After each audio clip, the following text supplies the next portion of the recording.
Sim, desde que. Boa noite a todos.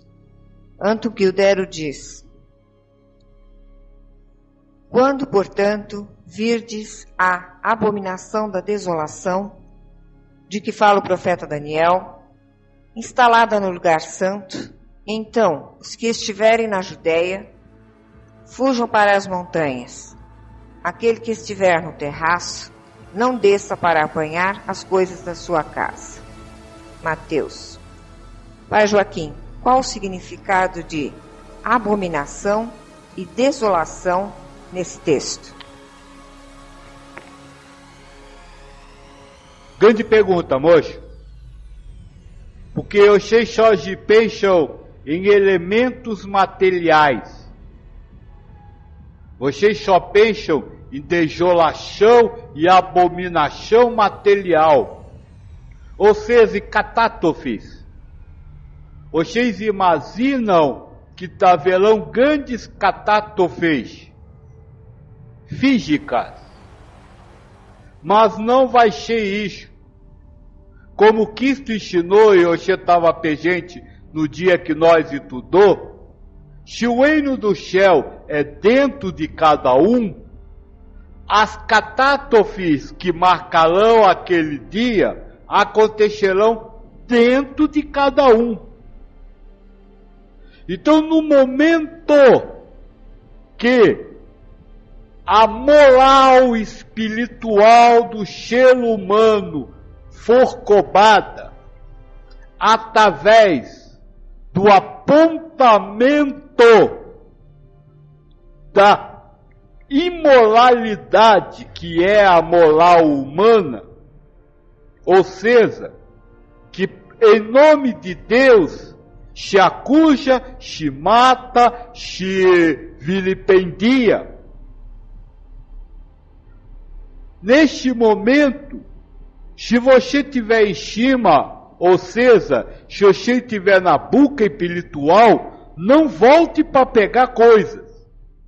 E se estiver embaixo, ou seja, no mundo material, saia correndo para cima. Direcione-se para o espiritual. Porque isso quer dizer o fim dos tempos. Vão haver demonstrações de que a moral humana é uma imoralidade para Deus. E essa imoralidade será muito bem-vinda, muito bem apontada de culpa por aqueles que têm moral.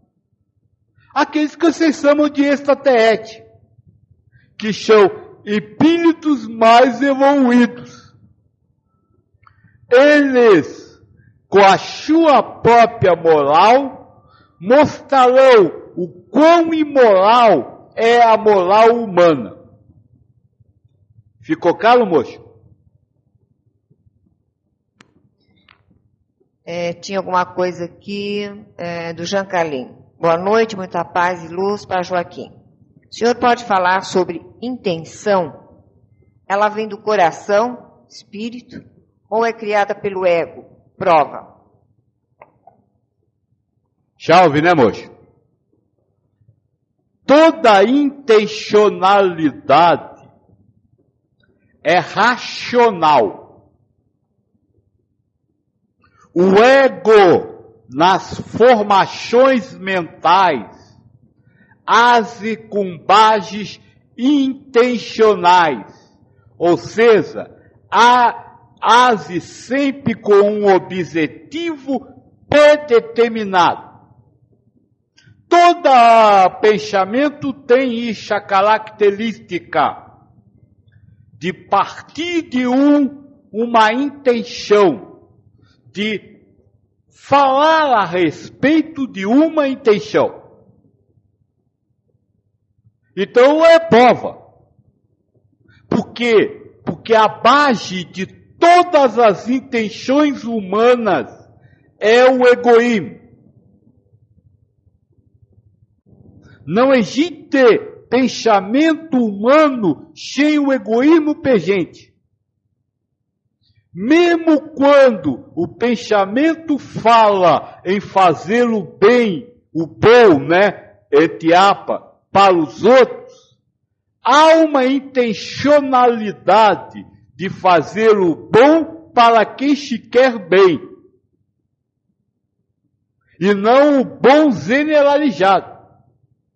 Então, fundamenta-se prioritariamente no eu. E o eu é por natureza egoísta. Então a intenção é sempre uma povação do espírito. Agora, essa intencionalidade é dada através de um raciocínio e de uma emoção ou sensação. Você tem um raciocínio que compreende uma intencionalidade e uma emoção que vibra de acordo com essa intenção. O espírito que ligado ao ego aceita essa emoção como real, como verdade, como dele, passa então a achar que está vibrando aquilo. Então, simbolicamente, ele imagina que está sentindo aquela emoção. Como eu já disse, no universo único, uno e itável, o espírito apenas espiriteia e acha que está vibrando de acordo com as emoções. Então, resumindo agora, intencionalidade é fruto do ego, é elemento do ego, faz parte da aprovação do espírito, quer seja em emoção, quer seja em razão, ou quer seja na ilusão do espírito de achar que está vibrando isso. Jacaline disse que ficou claro sim para Joaquim. E o Anton, complementando a pergunta que ele havia feito, ele disse que a sua resposta, para Joaquim, leva a outra questão. Os extraterrestres vêm materialmente ou espiritualmente? Olha, essa pergunta de tanto me ser feita, a FIA pode responder. Claro que eles virão espiritualmente. Por quê? Porque são espíritos. Então virão em missão espiritual. Agora imagina o que você está se referindo, se eles virão de uma forma perceptível a vocês. Sim, serão percebidos pelo ego humano. Mas eles virão espiritualmente. O que o ego vai perceber não são eles. São formas às quais eles estão ligados. É diferente. Compreende? Você vai ver um extraterrestre. Mas o que você vai ver é uma forma de extraterrestre. Porque o espírito que está ligado àquela forma está livre dos conceitos humanos e dos conceitos do planeta dele. Vai ser um espírito de posse, não digo da sua consciência espiritual, mas aí para o quarto, terceiro nível. Ficou claro? Jacaline diz, outro tema que para mim cria confusão é a vontade. Ela está sempre ligada a um desejo? Porque foi dito, seja feita a vossa vontade ao ser humanizado. Foi dito, seja feita a vossa vontade com relação à vontade de Deus. Não à vontade do ser humano.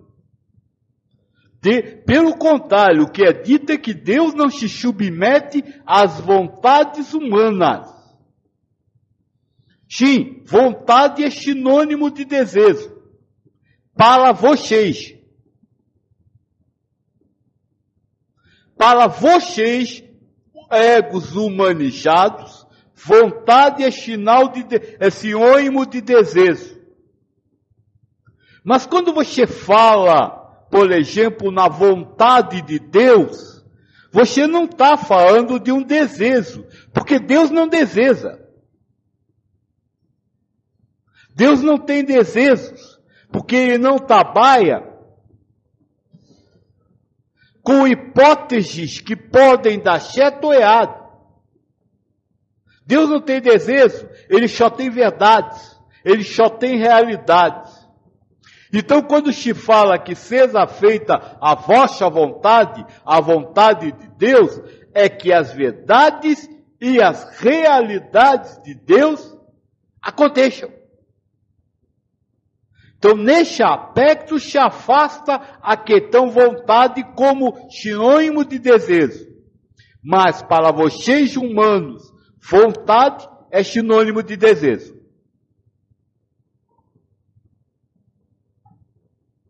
Continuando a questão do Anton, né, extraterrestre, etc., é como o senhor se apresenta, então? Não, não é como eu me apresento, porque eu, na verdade, não me apresento com nenhuma forma própria minha. Eu já utilizo o ego que cria essa forma, deixa aqui, e vocês veem este aqui. Agora, os extraterrestres vão se apresentar com formas próprias, só deles, não através de incorporação. Tá certo? Só que essas formas serão meras criações dos seus egos. Essa é a diferença. Você vai olhar e ver o corpo de um extraterrestre. Mas este corpo do extraterrestre só vai existir no seu ego, não fora. Todos vão ver? Sim, todos vão ver o mesmo corpo. Por quê? Porque é Deus que cria. Então Ele vai criar de uma forma universal em todos os egos. Então vai ter um corpo próprio. A única coisa que eu quero que você entenda é que este corpo próprio não pertence ao espírito, mas será que é a ação do seu ego. Armando diz, Deus cria o espírito puro. Deus cria também os egos como ferramenta karmática. Deus cria as ilusões das quais os espíritos buscarão se libertar interiormente. Ao espírito cabe escolher entre a ilusão ou Deus. Se escolher o amor individual, estará criando nova reencarnação, cujo herdeiro absoluto de todo karma é, única e exclusivamente, o ego. É por aí? Não. O herdeiro do karma é o espírito. O espírito, quando escolhe por um amor individualista, zela para si um karma, não uma nova encarnação. Zela um karma que poderá ser vivido nesta ou em outra encarnação. Agora, quem vai criar o karma, ou melhor, quem vai criar a ilusão karmática é o ego, mas o karma não é do ego. O ego vivencia o karma, mas o karma é do espírito, porque o ego só reflete aquilo que o espírito precisa. Então o espírito tem um karma, por ter banhado-se no amor individualista. E o espírito e Deus que um ego que seja de acordo com aquele karma. Boa noite, Bruno. A Iramaia pergunta, Kim, estas apresentações serão karmas para nós, mas uma coisa para a gente desapegar? Sim, se você se apegar, eu acredito que você está falando a respeito do extraterrestre. É isso, filho?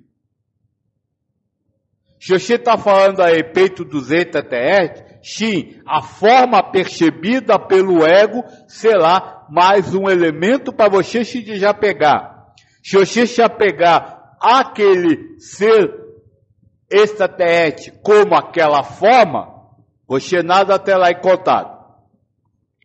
Armando comenta, Pai Joaquim, que ele havia entendido que o espírito não tem karma. Só o espírito tem karma. O ego nem existe. O ego é uma quiachão ilusória e o ego não faz, quem faz é Deus. Veja bem, Deus quiachena e o espírito escolhe entre o amor universal ou o amor individual. Neste momento que ele escolhe entre o amor e o outro, o espírito agiu. Teve uma ação fundamentada no seu livre-arbítrio, na escolha entre o bem e o mal. E aí ele então, como toda ação, zela para si uma reação. Essa reação será teatralizada via ego. Mas a teatralização é do ego. Mas a origem da teatralização, ou seja, o karma, é do espírito. O moço do fio aí, que perguntou sobre o karma. Aliás, deixa eu então falar uma coisa rapidinho sobre karma. Na verdade, nem existe karma. Nem existe karma. Porque veja, se o espírito tem a ilusão de estar amando individualmente, o karma é o resultado de uma ilusão. Então é uma ilusão. Acho que é nesse aspecto que você está se baseando, para que eu disse outro dia, que pode afirmar que não existe karma, que o karma não é do espírito. Se o karma não é do espírito, se você pensar que na realidade ele está sempre amando universalmente.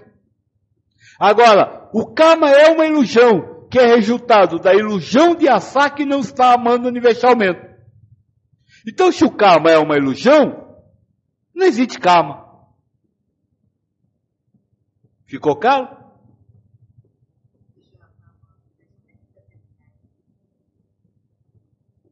A filha está perguntando se ele já está amando universalmente, para que então existe o karma? Para mostrar a ele que ele, apesar de estar amando universalmente, está iludido, achando que não está. Aí a filha diz, choveu no molhado. Sim, mas veja, falar de egos, falar de atividade do espírito é chover no molhado. Por quê? Porque toda a atividade que pode ser conhecida por vocês do espírito é ilusão. Então, se é ilusão, ela não existe. Então, vou dizer assim, ilusoriamente o espírito acha que amou individualmente. E por iludir-se com esse amor, ele cai na ilusão do karma. E no processo de ilusões, ele vai até se libertar de toda a ilusão. Dizer, não estou vivendo karma, não estou vivendo nada, eu estou lá em cima. Ele vai se despendendo. Agora, o karma é, por exemplo, muito importante. Como elemento da relação, como se fala, da ilusão, da dor e do prazer, que é uma ilusão. Então, ilusoriamente se cria a dor e o prazer. E aí, ilusoriamente, vem o espírito e diz, isso é karma. Aí ele precisa libertar-se da ilusão de estar sofrendo. Mas para isso precisa se libertar da ilusão da culpa. E aí vai de ilusão em ilusão, ele vai aos poucos se libertando disso. Nessa minha cabeça aqui, meio que de minhoca, me parece assim, Deus criou o espírito, já amando universalmente. Mas não acreditou na sua própria criação, quis colocá-la à prova, é isso? Exatamente isso que está na Bíblia. Então Deus não é tão onipotente assim. Completamente onipotente. Não entendi aonde não estaria a onipotência de Deus aí. No não acreditar no que Ele próprio criou, o Espírito amando universalmente. Não é o não acreditar. Ele queria um espírito, mas não queria o espírito robô. Ele queria o espírito e diz para o espírito: olha, você pode fazer tudo, menos isso. E aí depende do livre-arbítrio, fazer isso ou não. Agora, ele queria e dá a opção para que o espírito não seja um robô. O ser humano é um robô, o espírito não. Mas ele dá o livre-arbítrio. E ele já sabe o que o espírito vai fazer. Ele é onisciente. Então ele deixa o espírito fazendo, porque ele não pode quebrar o que ele deu, o livre-arbítrio, o direito à escolha, e deixa o espírito ir fazendo e vai guiando o espírito para voltar àquela postura inicial. E aí ele vai guiando esse espírito através disso, através da vivência de ilusões e deixando ele, dizendo para ele, se é verdade é mentira, se é verdade é mentira. E aí ele vai se cansando das ilusões e um dia ele chega à realidade, retorna à realidade. Armando, pai, salve. Aproveitando a pergunta do Anton, quero lembrar de uma pergunta que já fiz, no sentido de saber para onde você vai. Ou seja, quando sai da nossa reunião. Mas eu não quis saber do Joaquim, do ego, né? Mas sim de você, espírito, que se vale do Joaquim agora. Gostaria de saber em que plano você espiriteia, uma vez que não consigo conceber que você se valha de formas. Portanto, em que plano consciencial você atua? Que bom. Me diga uma coisa. Em que plano consciencial você atua? Responda aí para mim. Em que plano você atua?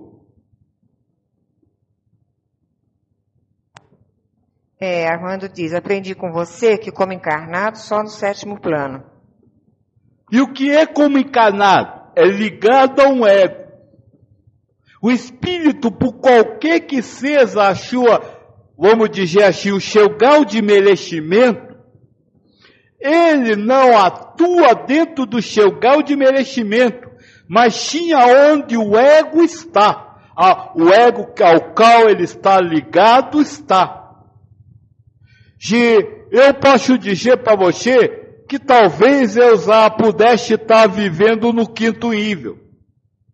Mas, por causa dessa missão, eu me ligo a este ego que vocês chamam de Joaquim. E a partir do momento que eu me ligo ao ego Joaquim, eu tenho que estar, ou melhor, eu estarei aonde o ego Joaquim estiver. Quando este ego se for dissolvido, eu serei livre para ir para outro lugar. Mas enquanto este ego existir, e enquanto houver a ligação ilusória entre eu, o espírito e ele, eu estarei onde ele estiver. No livro do Espírito de Jachim, o espírito está onde seu pensamento está. Aonde está o seu ego é que você está. Então sempre é isso. E por isso eu lhe respondi, quando você fez a primeira vez essa pergunta, lhe respondi exatamente assim. Por estar ligado ao ego Joaquim, eu estou onde o Joaquim está. Eu não posso deixar de ser Joaquim daqui a 1 hora e voltar a ser Joaquim daqui a 2. Enquanto a minha missão durar, eu estarei Joaquim. E estarei onde o Joaquim estiver. Ficou claro?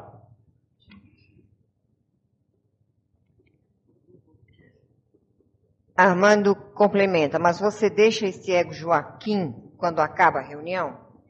Não, não posso. Não posso deixar o ego Joaquim quando acaba a reunião. Por quê? Porque a reunião continua depois da reunião. Chabo, eu tenho que agir junto a filha, junto a esse, junto a você, junto a uma série de outros espíritos que estão junto com nós. E uma série de outros espíritos que vocês chamam de desencarnados, que não me reconhecem como eu espírito, mas sim como eu Joaquim. Quantas vezes eu já disse para a filha, quando acabou uma reunião, olha, eu preciso ir embora porque tem um grupo de espíritos me esperando.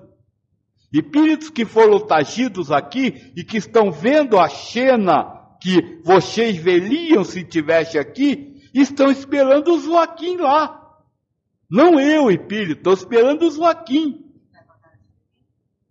Como assim, filha? Eu não entendi. Não, vai com a cara do Joaquim, porque agora eles estão vendo a cara do Joaquim aqui do lado. Não a cara deixa. Então, se eles estão cheios... o Joaquim é a missão. Então, eu tenho que ser Joaquim o tempo inteiro que do lá a missão. Quando acabar a missão, o ego Joaquim acaba. Se quando acaba o ego Joaquim, eu estou livre. Mas, por enquanto, eu tenho que estar sempre preso ao Joaquim.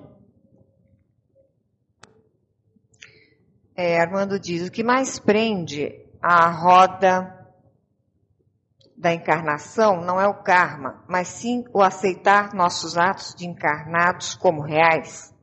É isso? O que mais prende a roda de encarnação não é só aceitar o ato como real, mas aceitar a intencionalidade zelada pelo ego como real. Foi o que eu respondi sobre intencionalidade. A intencionalidade é o fruto do egoísmo. São as posses, são as passões, são os desejos. É aceitar que você gosta de alguém, não é o ato de gostar, mas a intenção de gostar, que lhe prende a roda de encarnação.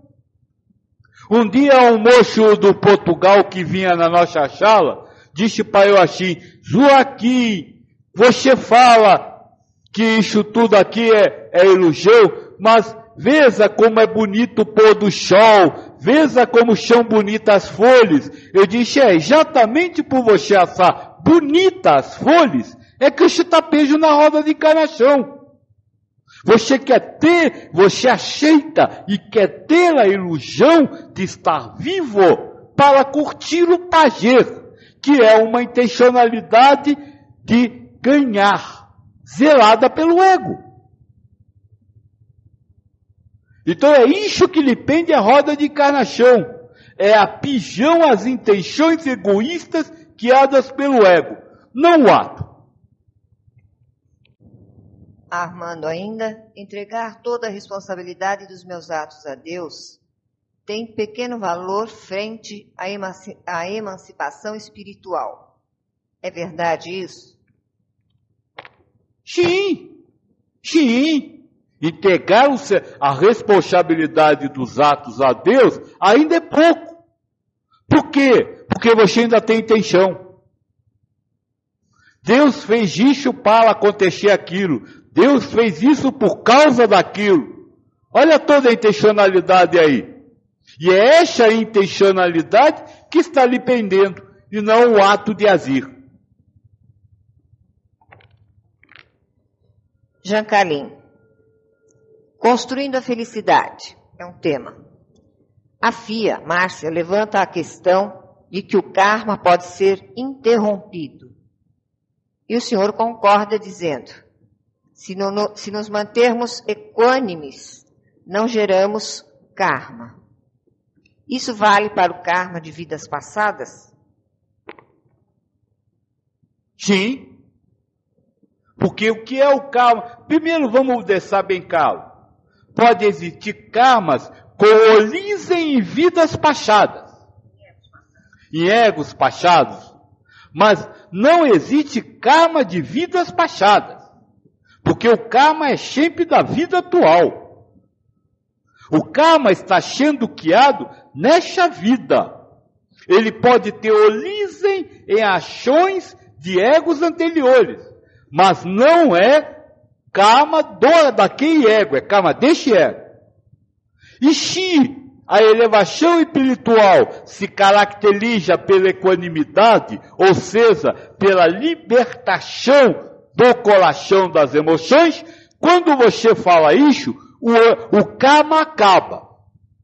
Agora, será que acabar um karma modifica a atos? Não.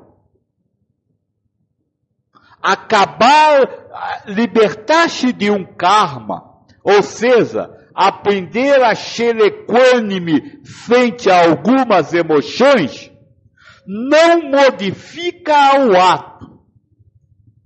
Por quê? Porque o universo é interdependente. O ato que você vivencia, ele passa a ser presenciado, ele é sempre presenciado ou sabido por outras pessoas. Então o ato precisa existir para que os outros egos zerem o karma de quem precisa. Você só não terá o seu karma naquele momento. Ou seja, você poderá não ser tentado por determinada emoção. Eu vou dar um exemplo. Um ato previsto para a sua vida, de você ser assaltado, de alguém entrar na sua casa, tirar tudo, de enfiar a mão no seu bolso e tirar todo o dinheiro. Se você conseguir a equanimidade com relação à paixão pelos elementos materiais, este ato continuará existindo. Porque o ego ladrão, o ego receptor, o ego polícia, o ego sua mulher, todos eles precisam. Agora, você, por já ter alcançado a equanimidade, não vivenciará a emoção de estar sendo roubado. Ficará equânime. E ao ficar equânime, não tem karma. Porque a equanimidade é a apatia. E se a equanimidade é a apatia, ela não é uma ação. Então não zera uma reação. Então ficou claro? O karma pode ser extinto nessa situação. Ou seja, na emoção, na intenção. Não na ação. Por quê? Porque a programação de ação para você influencia na programação de ações de outros. Por isso você não pode viver uma situação diferente. Agora, a sua emoção será, a emoção criada pelo seu ego, será diferente neste momento.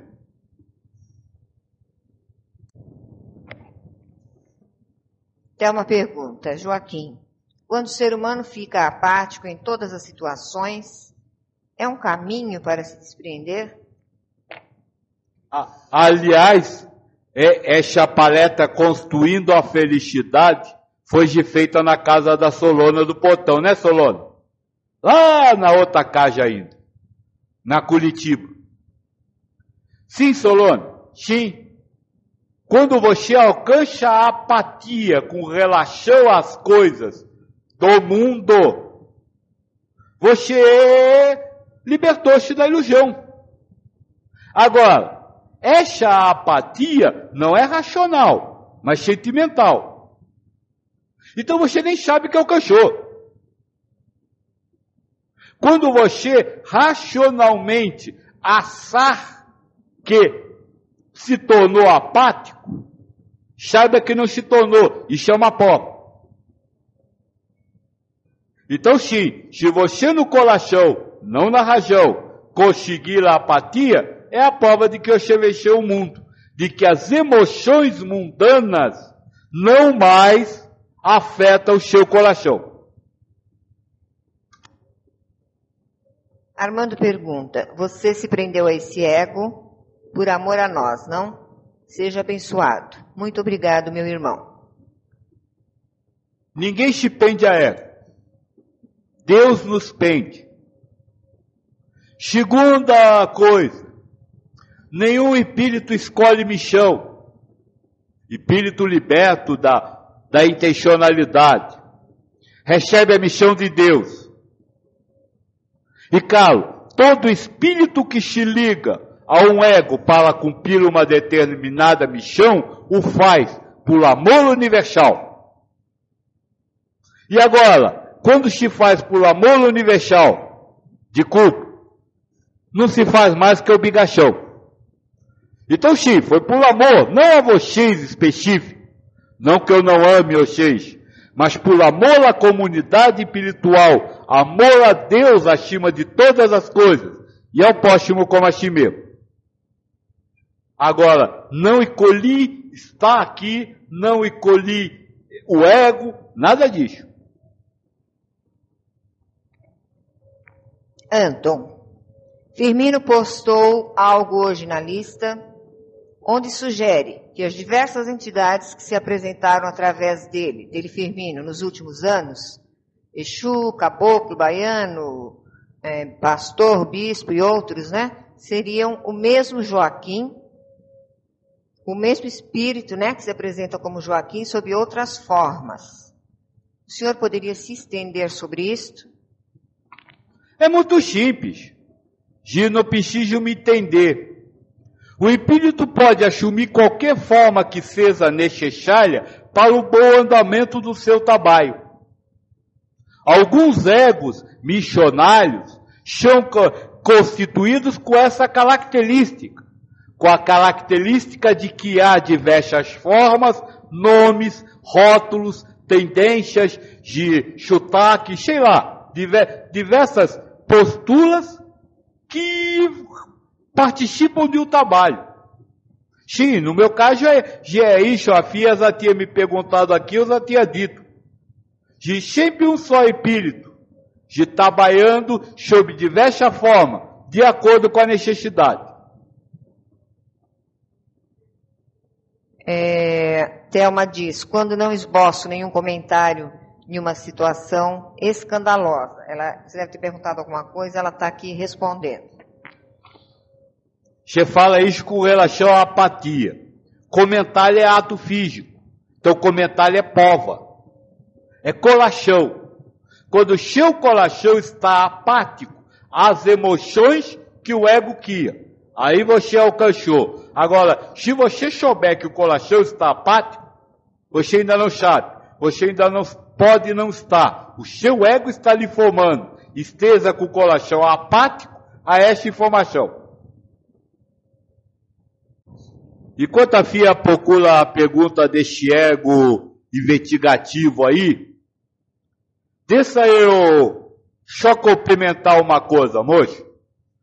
O moço do Rio Carlos que me perguntou a respeito dessa questão de se postar como outros espíritos, como outras entidades. Na verdade não foi este que queveu, de Carlos. O ego foi comandado para quever. Isso faz parte de uma coisa muito importante, que eu vou falar agora um pouco rapidinho. Enquanto o moço do fio estava me perguntando onde eu estava, a Fia disse aqui, olha, Joaquim, ele quer saber onde você está. A que nível você pertence quando liberto deste ego? E eu disse para a Fia, eu não vou responder isso. É preciso deixar uma coisa bem clara.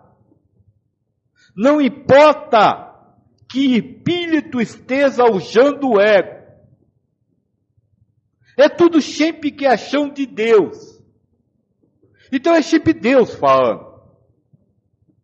Eu evitei de responder a essa pergunta do moço, me desculpe a sinceridade, para evitar endeussamento. Para o espírito missionário, acreditar no endeusamento que o ego quer é a perda total do tempo. A missão vai ser realizada, mas ele não vai, vamos dizer assim, aproveitar o seu trabalho. Então, isso que foi colocado por ele, que não foi por ele, foi exatamente mais um passo que nós vamos dar muito agora, para demitificar. Nosso trabalho sempre foi demitificar. Um dia o meu velho, que já está aqui do meu lado, disse assim, se Kardec zelou o Kadeshimo, o que você fala vai zelar o Joaquinimo ou o Feminimo? Eu disse não, nunca. Não pode. Por quê? Porque nada disso pertence a Joaquim, nada disso pertence a este aqui ou a Fia, ou ao espiritualismo ecumênico. Um dia, na cidade do Galaná, o moço disse para eu assim, olha Joaquim, estou devolvendo os seus esquitos, porque eu quero pedir desligamento deste grupo. Eu disse, olha moço, você não pode pedir desligamento e nem ligamento. Sabe por quê? Porque esse é um trabalho da espiritualidade para os espíritos. Ele não tem dono. O ego Joaquim é um mero transmissor e eu, espírito, sou o mero participante que, como eu já cansei de dizer, só toca o som que alguém produziu. Então, este foi mais um passo para isso, para nós parar de dizer, Joaquim falou. Não, Joaquim não diz nada. Este é o trabalho do mundo espiritual para a espiritualidade. Ninguém está fora, nem ninguém está dentro. Ninguém guia. Tudo vem de Deus. Jean Carlin havia deixado uma pergunta lá em cima. Na visão monista, o passado e o futuro estão contidos no presente ou isso é ilusão? Passado e futuro não existe. Só existe o presente que se repete a cada microfração de tempo. Só isso. Não existe passado nem futuro. Agora, falar mais do que isso é impossível para vocês que contam tempo. Então, a única coisa que eu posso lhe dizer, que na visão monita, ou seja, na visão onde o universo é uno, único e itável, não há nem passado nem futuro, só existe presente, que a cada momento se repete, sempre sendo o presente.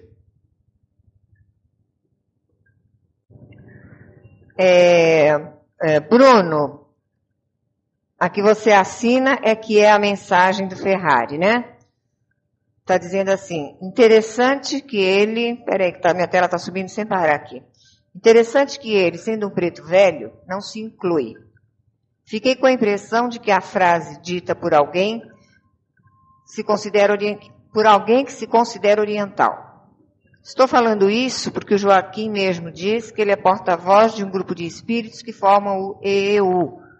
Então, às vezes, sinto nele um tom de voz ocidental, cristã, e outras vezes um tom oriental, hindu, budista. Moço, no início nós dizia assim, todas as nossas mensagens são oriundas da Academia Superior de Ciências Espirituais. Isso, Carlos, é uma pejunção falar em Academia Superior, mas é algo que foi necessário naquele tempo, porque naquele tempo precisava se impressionar para abrir ouvidos. O que eu posso lhe dizer, moço, é que os nossos ensinos, como o de todos os ensinos, os que são passados na Terra, fazem parte de um planejamento de evolução. É preciso ficar bem claro isso. Não se pode dizer que, por exemplo, o espírita é menos evoluído do que o evangélico. Ser evangélico e ser espírita fazem parte da evolução. São elementos de acordo com necessidades de criação de ilusões, que não quer dizer que seja mais elevado ou menos elevado o espírito. Porque como nós já disse, não se reconhece o espírito pelo grau de elevação do ego. Então o que eu posso lhe dizer é que qualquer ensinamento de qualquer religião, de qualquer doutrina, de qualquer seita, é administrado na ilusão por um grupo de egos. Egos em outras realidades, mas ainda egos, vivenciados por espíritos. E que por esses espíritos estarem vivenciando esses egos, eles estão no mundo deles, vivendo as provas deles. Essa administração, na verdade, é simplesmente fazer o que Deus manda. Não é criação de espíritos. E nesse grupo de espíritos, existem realmente alguns com, não vou dizer tendência, nem origem, mas alguns com missões que vocês reconhecem como oriental. Alguns com missões que vocês reconhecem como ocidental, como cristã, como espírito. Enfim, existem egos que são, vamos dizer, preparados para as criações de realidades vinculadas às criações de realidades que os determinados egos deste planeta criam. Então, sim, isso é realidade. Eu, muitas vezes, leio um texto que fala de um oriental, que, vamos dizer, que foi escrito na ilusão por um ego com missão oriental. E aí eu vou ler o texto dele, porque eu só faço uma coisa aqui, ler texto. As perguntas que vocês estão fazendo já estavam programadas.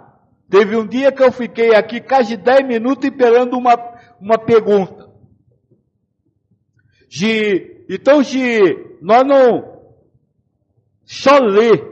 E até um dia o moço do Rio Carlos disse assim, Joaquim, repete, eu digo, não posso, já tirar lá folha. Não dá para ler. Então eu só leio. E como esses egos têm essa formação, por missão, muitas vezes eu leio o que eles falam. E aí parece que eu estou falando como se eu fosse ocidental ou oriental. Mas eu não sou nada. Eu sou eu. Ficou claro isso? Ainda sobre a pergunta do Bruno, né? Freitas responde. Eles devem estar num grupo aí hoje, né, Bruno? Com certeza, o Pai Joaquim é um mestre oriental, tal qual Ramatiz, Pai Benedito de Aruanda e Caboclo Atlante, e Babajiananda, Pai Tomé de Aruanda. Não sei o nome que ele usa na qualidade de um mestre hindu. Essa informação ainda não obtive. Se você puder comentar sobre isso, Joaquim. O mesmo comentário que foi feito lá na hora. São simplesmente nomes. Mais nada que isso. Não, eu sou espírito, eu não sou nada. E eu não... Cada um desses que você fala isso é um ego, na verdade, né? Então eu não sou esses egos. Eu estou ligado ao ego Pai Joaquim de Aruanda.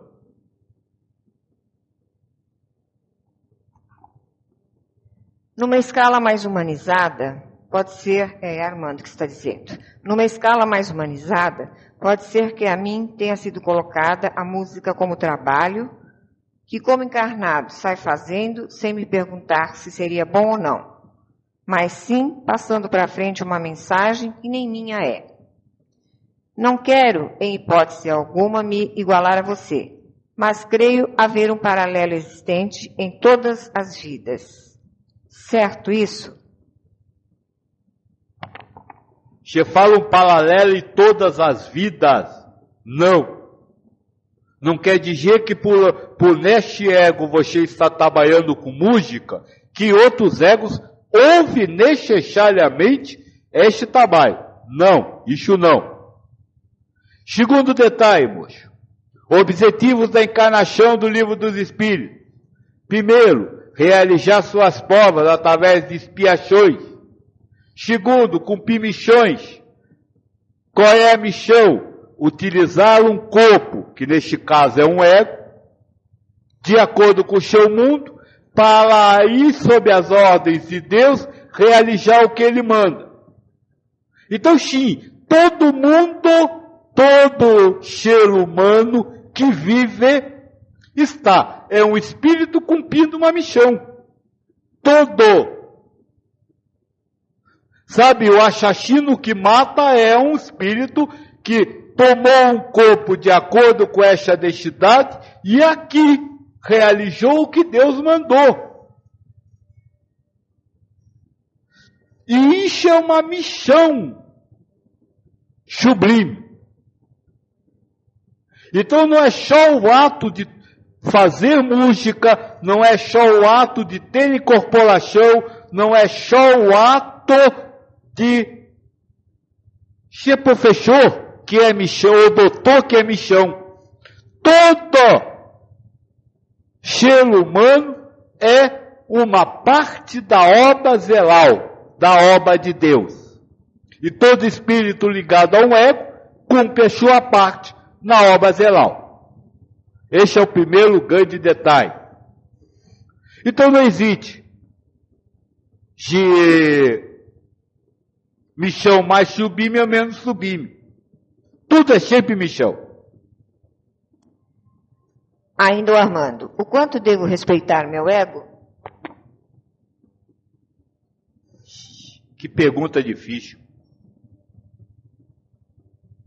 Você não deve ter nenhum respeito pelo seu ego, se você chama respeito de acatamento. Sabe, o filho deve respeitar o pai, ou seja, deve acatar o que o pai fala.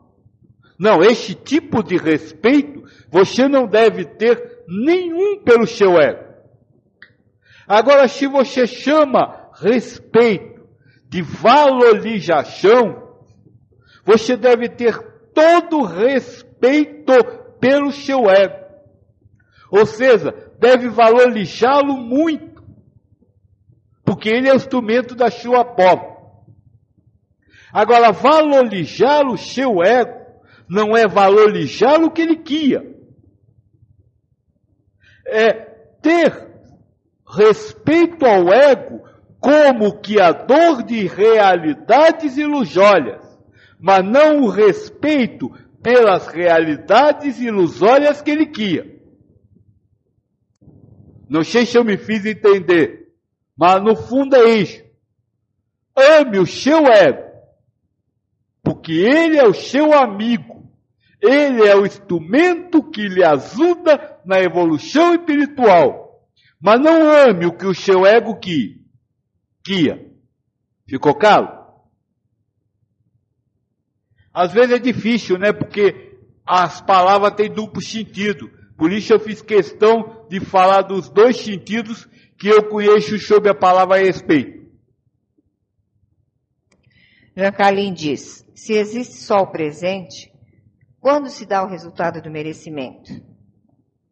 Nós humanizados temos a sensação que temos que estar no caminho há um longo tempo para termos merecimento de alcançar a elevação. Se não existe tempo, não existe longo caminho. Quando se dá o resultado da ação do presente? No presente. No presente, que é a única coisa que existe. Como eu lhe disse, é muito difícil explicar para vocês que conhecem passado, presente e futuro, a ideia de que só existem presentes sobrepondo-se. Porque a partir disso que eu falei, vocês vão criar a ideia de que quando um presente sobrepõe o outro, ele veio do futuro e o outro foi para o passado. Mas não é isso. Shapear apenas presentes.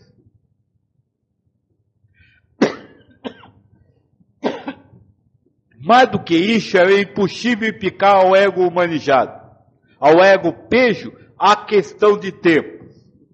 Agora, com relação a você falar aí que precisa de um longo tempo para ganhar, o Krishna diz que este trabalho da elevação espiritual pode ser executado no minuto anterior à morte.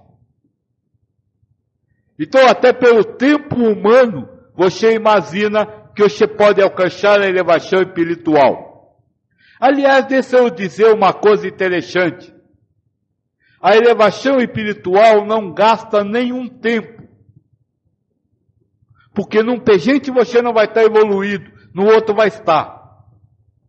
Por mais que você ache que caminhou, ainda não evoluiu.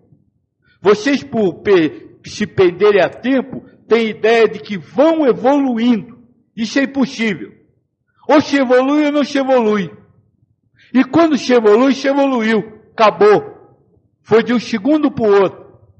No mesmo presente. Ficou caro isso? Que boa, a Fia disse não. Mas não dá para ficar mais caro que isso. Então fique com a palavra do Krishna, que ele fala para o Arjuna. Mesmo que esta yoga da libertação seja feita no último minuto de vida, valeu a vida inteira. Ainda naquela questão da missão, né, sobre música, etc., do Armando, ele havia comentado, também acho que não tem missão mais ou menos sublime. Sempre digo isso, tanto faz o que se faz. Bruno diz, algumas pessoas falam que a Índia está numa situação precária devido à passividade das pessoas que lá habitam e que acreditam que devem aceitar tudo como está, pois tudo é karma. Ou seja, a ideia de não buscar transformar as coisas por uma lavagem cerebral improdutiva. Comente, por favor. O que você quer que eu comente? Pela lógica humana, a Índia está, como é que ele fala ali, filha? Numa situação precária. Pela lógica humana. Por quê? Porque a lógica humana é fundamentada na busca da satisfação pessoal. E lá não há isso. Então, sim, a situação na Índia é lastimável para o ser humano. Para o ser humano que quer ganhar, para o ser humano que quer estar sempre certo, para o ser humano que quer a fama, para o ser humano que quer o elogio. Agora, sob o ponto de vista espiritual, a Índia seria um foco de luz imenso. Porque lá há amor, amor real, amor entre espíritos, respeito a, não digo toda, né, porque hoje o ocidental já está ocidentalizando a Índia, mas nos redutos dos gurus existe um amor verdadeiro entre todos. Que não se, como se fala, não se espelha em congachamento de níveis, né, de encarnação, como se chama lá, mas sim de alma, de espírito. Apesar das castes que existem na Índia, eles se congacham espiritualmente. Então, se eles estão se congachando espiritualmente, não há nenhum atraso na Índia. Agora, para o humano, sim, existe. Agora, só quero lembrar os humanos. Uma fase de Cristo que é muito esquecida. O primeiro no reino da terra será o último no reino do céu. Aqueles que não vivem situação lamentável vão entrar no fim da fila. Agora quem é mais evoluído? A Índia, os povos africanos ou os Estados Unidos?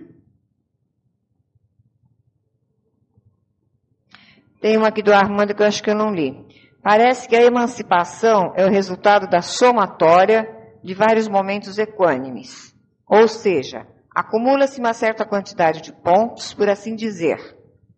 Mal acontece a equanimidade absoluta para alguém ainda encarnado, mas sim um crescente acúmulo de experiências na equanimidade. Você está cajichero. Caixa. Na verdade, não é difícil ter a equanimidade absoluta. É impossível. Por quê?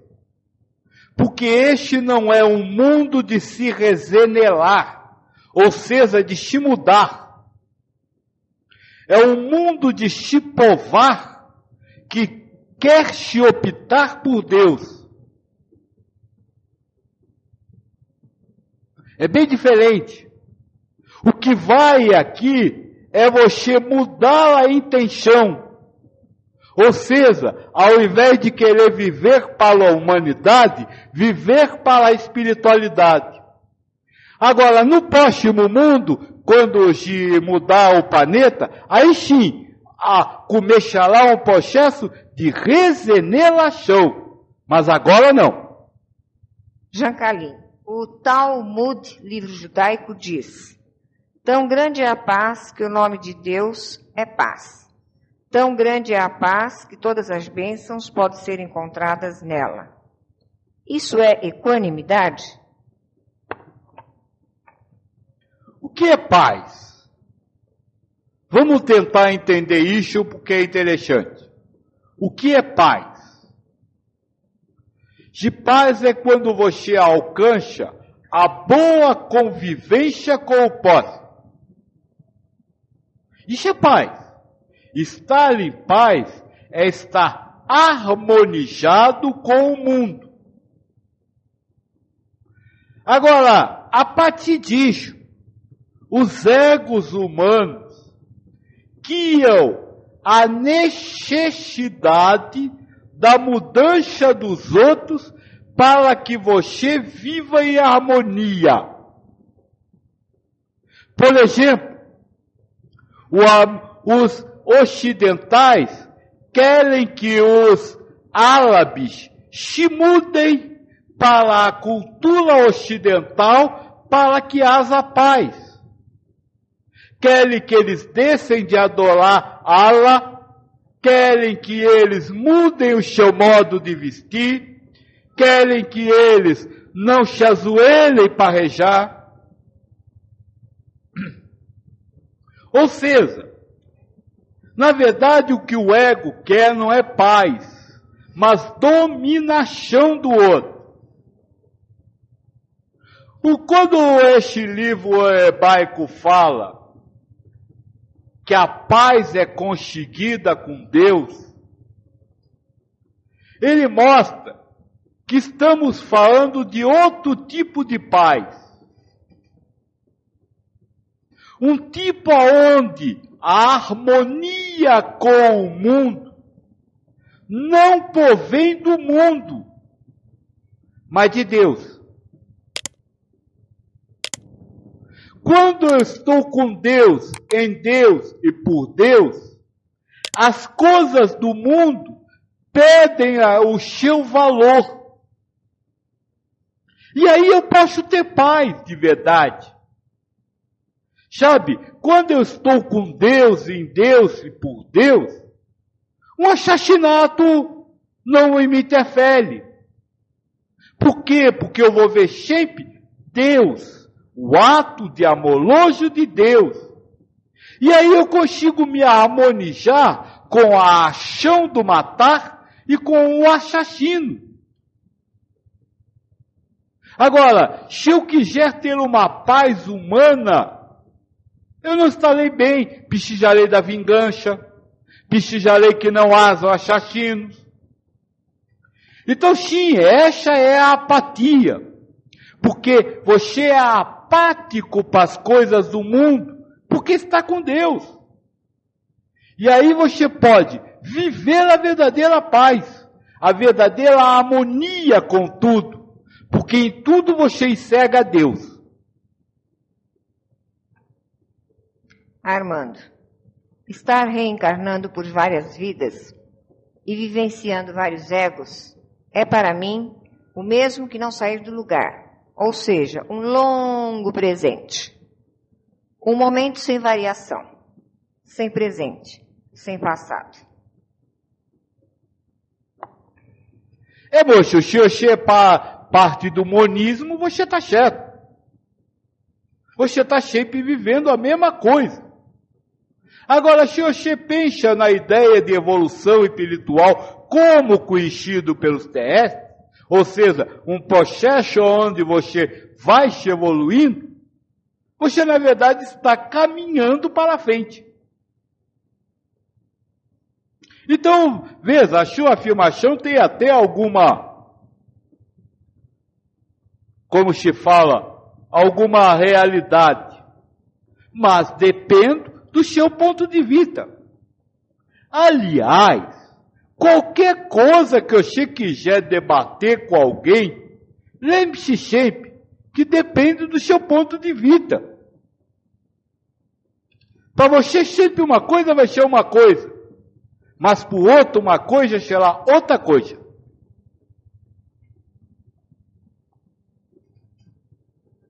Bruno faz uma pergunta aqui interessante, Joaquim, que eu já fiz a você. O espírito do ego, Joaquim, é o mesmo do ego, Firmino? Eu já fiz essa pergunta para você, como se o ego Joaquim fosse uma outra consciência de Firmino. Não. São dois espíritos, dois egos, que agem dentro de um processo que vocês chamam mediunidade. Só isso. Reinaldo fala assim, Joaquim, fale mais do conceito da equanimidade.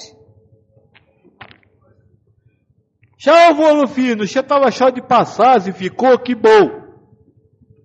Olufino, equanimidade é, como se fala, por definição, a manutenção de uma única emoção constante.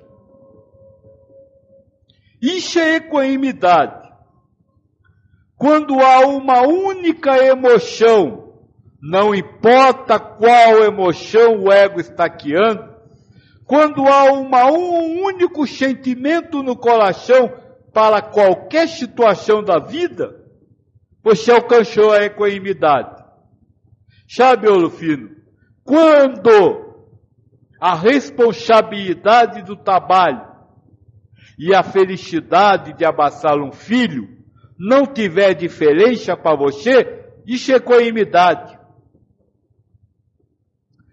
Quando o sofrimento de uma doença ou de uma ação que você chama negativa não tiver diferença para você dos momentos chamados prazerosos, isso é equanimidade. Então, equanimidade, por definição, é isso. É quando não há alteração no coração, de acordo com as emoções que o ego guia. Dalba e Vanessa, elas estão dizendo, Joaquim, que viram o filme da profecia celestina. As profecias são verdadeiras. Eu não sei se elas estão perguntando ou estão afirmando aqui. Babi, um grande beijo para você também. Salve, mestre. E essência assim. Aliás, se você acompanhar o desenvolvimento do nosso trabalho, ele está todo peso nessas profecias. Nós percorremos o caminho taxado por essas profecias.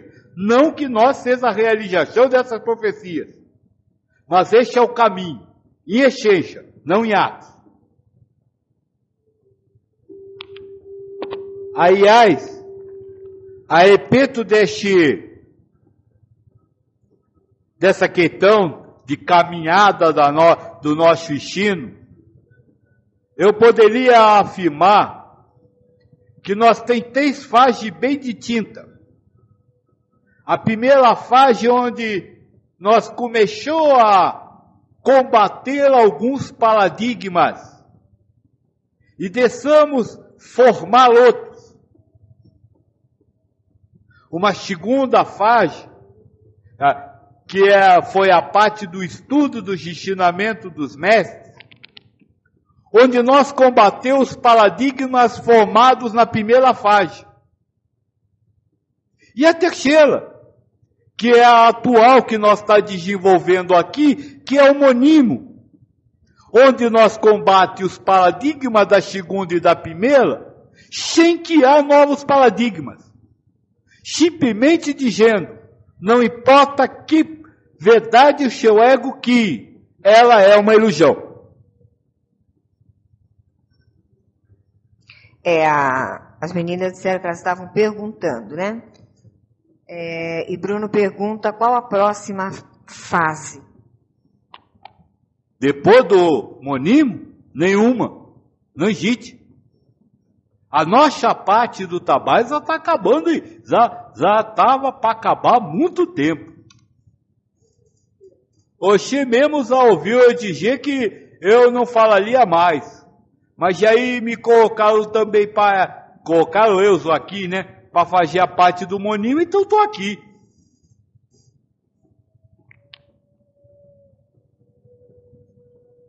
Armando diz, quando uma indignação se me apresenta e eu esperneio, mostro-me em parte indignado. Mas o curioso, e até engraçado, que no fundo não levo a sério a minha indignação, mas receio meu autocomentário, uma vez que ele mostra que não cheguei a lugar algum. O que é isso? A Fia respondeu para você, ego conversando com ego. Moço, deixa eu só deixar bem claro. Não se preocupe com o que lhe vem à mente. Porque tudo que lhe vem à mente é ilusão. Como é que é, Fia? Fala aqui. Uma bolinha de ping-pong se debatendo numa caixa de espelho. Exatamente. Não se pote com a razão. Não, o que quer que a razão que lhe diga, isso é só uma ilusão. O que vale é o seu coração. Mas o seu coração não vem a razão. Quando você me diz que você esperneia, mas lá no fundo você sabe que já veio a razão. Então não importa, o que você veio a razão é ilusão. E o que não veio a razão não existe para você. Você não tem conhecimento. O problema todo é que vocês ainda querem agir, fazer, ser, estar. E para o ego humano é impossível detectar alguma coisa que seja ação, estar ou ser do espírito.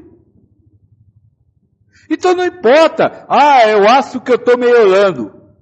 Não é você que acha, é o ego. Em determinados momentos eu sei que eu estou equânime. Não sabe, o ego que diz. Não dá, não tem condição de você saber nada nessa vida. Você é espírito. Agora, tudo que você, ser humano, sabe, é questão do ego. Armando também definiu bem aqui. A gente quer pegar a mágica da vida de calça curta. Não é bem isso. Na verdade, o que vocês querem é controlar a vida. Eu já falei sobre isso aqui nessas conversas bonitas. O ego tem como objetivo propor a você o controle sobre a vida. Sabe? Mostra a capacidade de realizar, mostra a capacidade de conhecer, com o objetivo de lhe fazer cair na ilusão de que você está dominando a vida. Nem que seja para elevação espiritual. Mas isso faz parte do egoísmo, isso faz parte da pobre. Armando diz, essa necessidade de controle da vida é porque o deixar rolar a vida é o fim da encarnação? Não, porque é a prova do egoísmo. Tudo que o ego cria tem como objetivo criar uma prova. E a ilusão do domínio da vida é fruto do egoísmo. Você quer dominar a vida, o ego quer dominar a vida para poder tirar o maior proveito possível da vida. Ou seja, é uma ação egoísta. Jancalim diz, tudo que é dual foi por nós dividido, o que pode nos auxiliar a não dividir e mudar o foco para o monismo neste mundo material? Deus. A única coisa que é absoluta, focar em Deus. Ou seja, ao invés de ver limpo e sujo, ver Deus. Ao invés de ver bonito e feio, ver Deus. Agora, você só vai fazer isso se Deus fizer isso. Ou seja, só virá o seu consciente se Deus fizer isso. Viver a vida no sentido espiritual não é mudar o foco do ego, mas aprender a conviver com o ego dual de uma forma equânime. Ah, eu estou vendo SUS. Tá bom, eu estou vendo SUS. Agora, não, é sim, é uma sujeira. Preciso ir lá, preciso limpar, preciso arrumar, preciso fazer. Acreditar, vibrar nesta vibração, neste compasso, aí é que ele leva. Não há mudança de foco porque não há realização. O que precisa é aprender a viver com o ego do jeito que o ego está focado, sem fazer o coração vibrar junto com o ego. Armando diz, não seria também por medo de viver a vida como ela se apresentar? Você está querendo entender o ego, não vai conseguir. Você está querendo dar razões ao ego, não vai conseguir. Porque é o ego falando com você. Não. O comando que Deus cria para a formação das ideias de comando da vida, de controle da vida, são fundamentadas no egoísmo. Mais nada que isso. E isso eu posso dizer porque o egoísmo é a mãe de todos os males, segundo o Espírito da Verdade. Então, qualquer outra coisa que você quiser falar, será uma expressão do mesmo egoísmo. Então, será sempre egoísmo. Na verdade, se você se prender ao dualismo, o que está acontecendo é uma luta entre o egoísmo e o universalismo.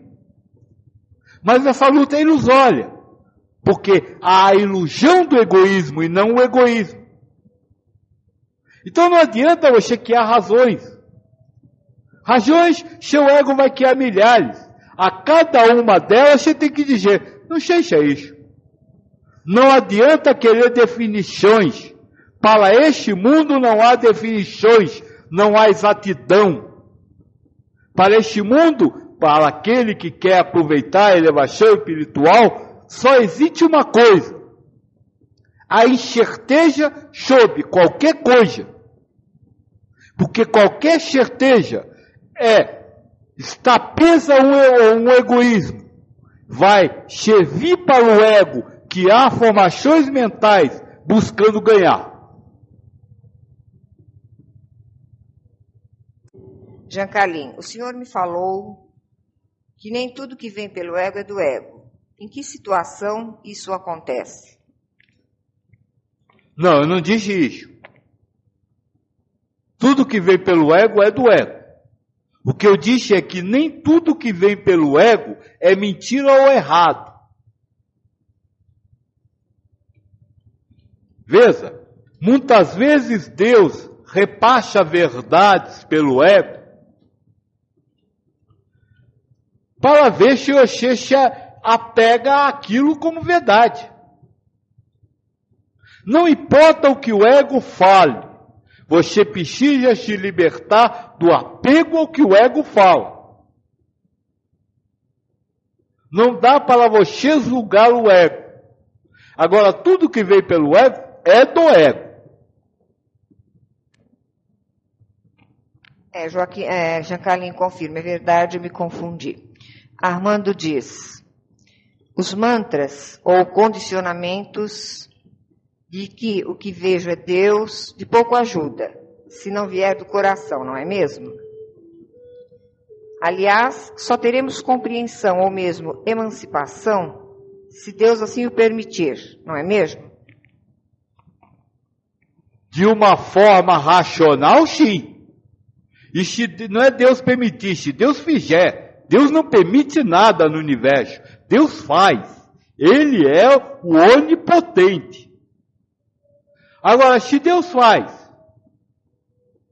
pela razão, não é uma emancipação, mas uma aprovação. Porque tudo que lhe vem pela razão é uma aprovação.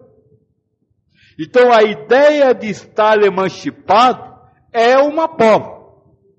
Já falei isso aqui. Existem espíritos que se ligaram a egos. E existem até hoje que estão ligados a egos, considerados personalidades santas, que estão na prova da fama. Para ver se esse espírito vibra na sensação de olha como eu tenho seguidores, olha quantos livros eu faço, olha quantas pessoas me lêem. Ele se acha evoluído, mas não é.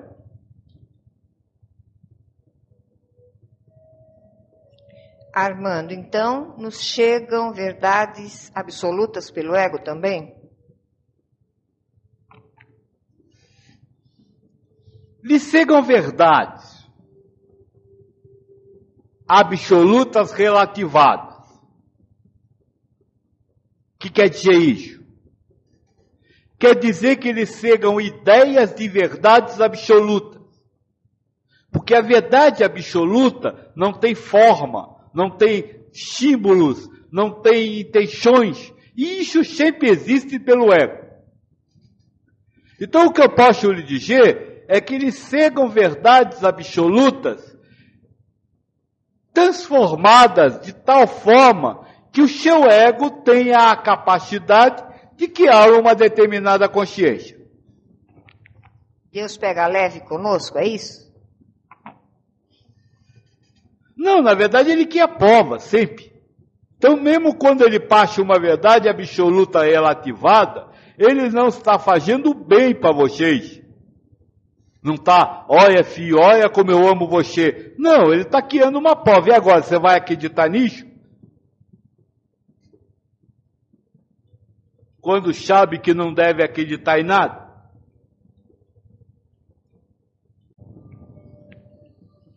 Aira Maia diz... Não, Jean Carlin, desculpe. Jean Carlin, por favor, dê uma mensagem, embora já tenha dado todas.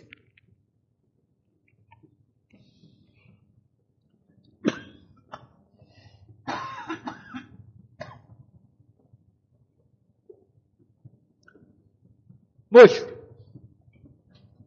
se eu pudesse dar uma mensagem a vocês, essa mensagem seria no sentido de vocês se conscientizarem de uma verdade muito velha, mas muito esquecida. A felicidade não é deste mundo. Este é o ensinamento de Cristo, que foi completamente quixido. É preciso que você se conscientize, vocês se conscientizem desta verdade. Mas esta verdade não quer dizer que este mundo seja um mundo de sofrimento. Não é isso que Cristo quis dizer. O que ele quis dizer é que a felicidade não pertence aos elementos materiais. A felicidade não é o que você sente durante a vida carnal. Eu gosto muito de ver discussões sobre a sublime felicidade que sentem um pai e uma mãe quando nasce um filho. Mas, quando esse espírito ultrapassa a maternidade ou a paternidade, ele verifica que aquilo, apesar de ter sido considerado tão sublime pelo ego, nunca foi a real, a verdadeira felicidade. Essa seria uma mensagem muito importante, porque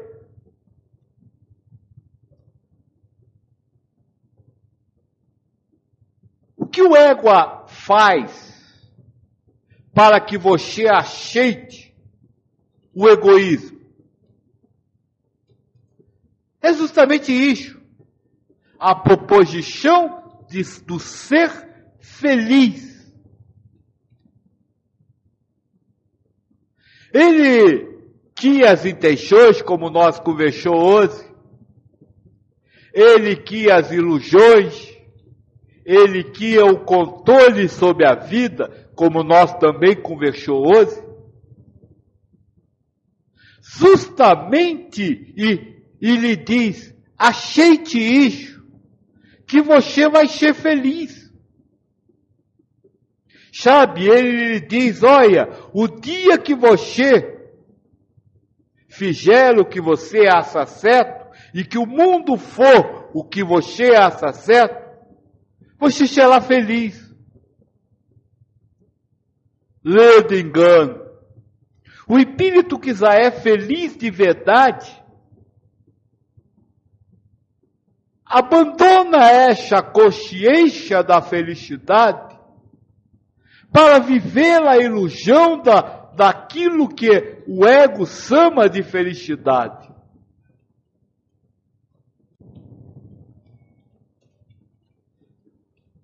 Mais do que uma mensagem, moço, este é um alerta para vocês espíritos. Não se deixem levar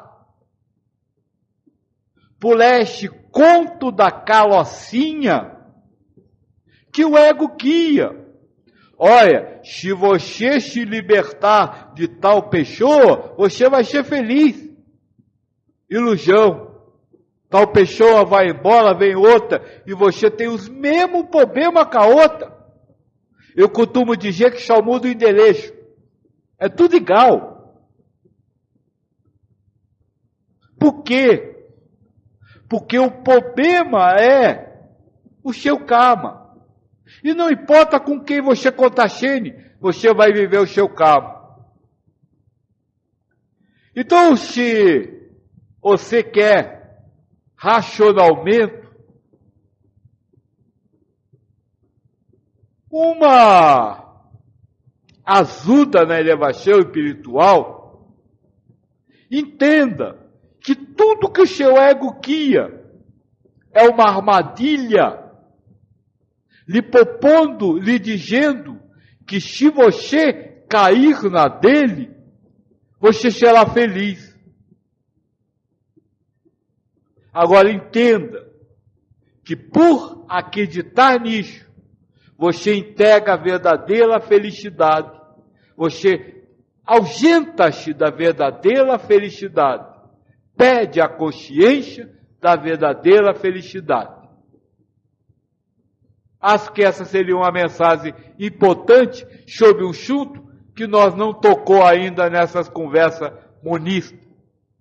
A consciência de que o dualismo existe como armadilha para que você sinta-se movido a acreditar nele pela busca da felicidade.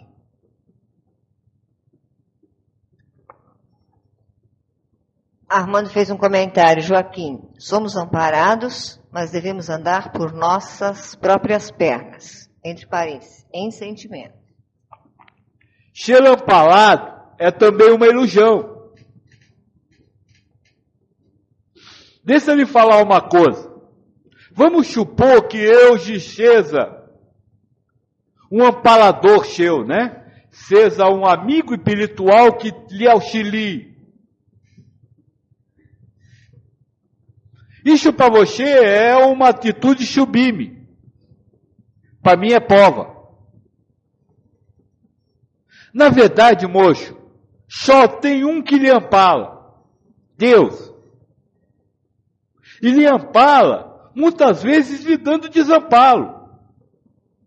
Sabe, se você nunca soltar a bicicleta da criança depois que você tirar a rodinha, ela nunca vai andar sozinha.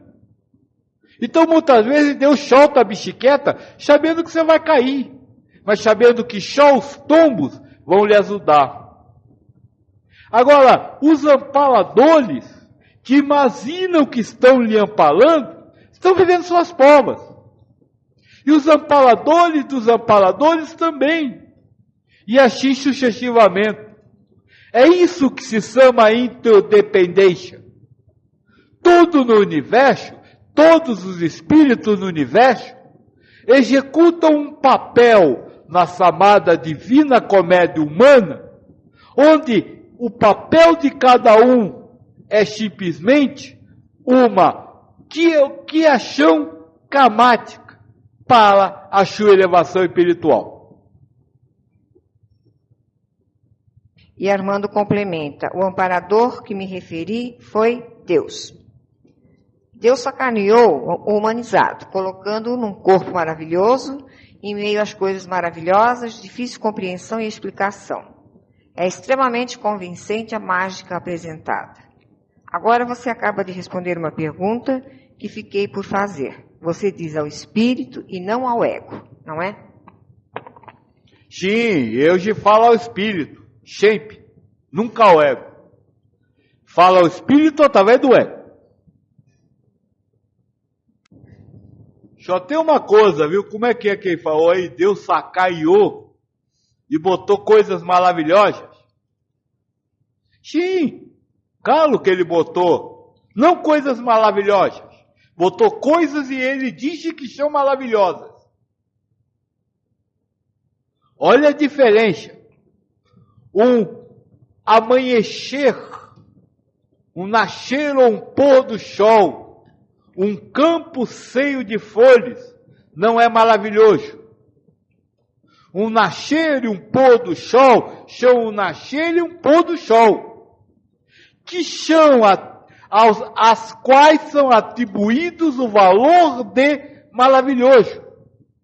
Mas este valor de maravilhoso não é uma realidade, mas sim a sua prova. Então Deus não chacaeia, colocando maravilhoso. Deus chacaeia, colocando coisas e dizendo que elas são maravilhosas. É bem diferente. E não chacaneia, né? Propõe prova. Armando, digo que é maravilhoso porque nunca criaremos algo parecido. Carlos Roberto. Melhor dizendo, sua imaginação, entre aspas, aprendeu. Diz que é maravilhoso, mas quando apercebe-se que você é que é o maravilhoso, em conjunto, é claro. Eliane de Curitiba, com toda certeza, querido pai Joaquim, Deus o abençoe e obrigada por toda essa confusão e dúvidas. Armando, Joaquim, por favor, repita mais uma vez. Deus fez o maravilhoso e nos colocou nele para a nossa aprovação, é isso? Não. Deus fez as coisas e disse que as coisas são maravilhosas. É o que o moço acabou de lhe colocar. O moço disse para você, deu a ideia de ser maravilhoso. E deu a ideia para você. Por exemplo, a Fia tem uma palenta que se você levar ela para um lugar maravilhoso, onde existe muita calma, muito passarinho, muito verde, ela não vai gostar. Porque o maravilhoso para ela é a agitação, é um monte de cal. Eu não sei falar isso. Sópico, que a Fia falou que ela gosta. Então, veja, o maravilhoso depende do ponto de vista.